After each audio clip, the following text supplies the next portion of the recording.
சென்னை அசோக் நகர் மத்திய கிறிஸ்துவ ஆலயத்தில் சிறப்பு பிரார்த்தனையுடன் நடைபெற்ற பொங்கல் பண்டிகை விழா அனைவரின் கவனத்தையும் ஈர்த்தது.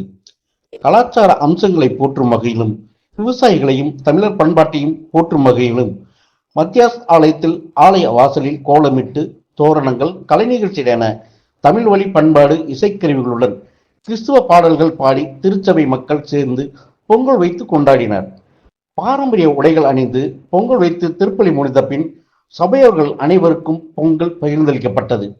அதன் பின்பு பாரம்பரிய கலைகளான ஒயிலாட்டம், பறையாட்டம், களியலாட்டம், கைச்சிலம்பாட்டம், பொய்க்கால் குதிரை, கிராமிய கலை நிகழ்ச்சிகளான கும்மியடித்தல், உரியடித்தல் விளையாட்டுப் போட்டிகள் நடத்தி மகிழ்ந்தனர்.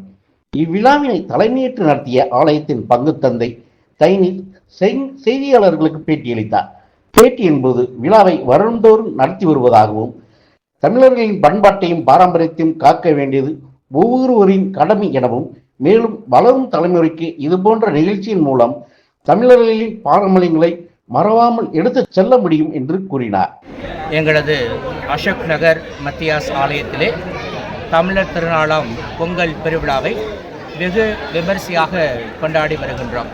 மதங்களை கடந்து, சாதிகளை கடந்து தமிழர் என்ற இனவோடு என்று இணைவோம்.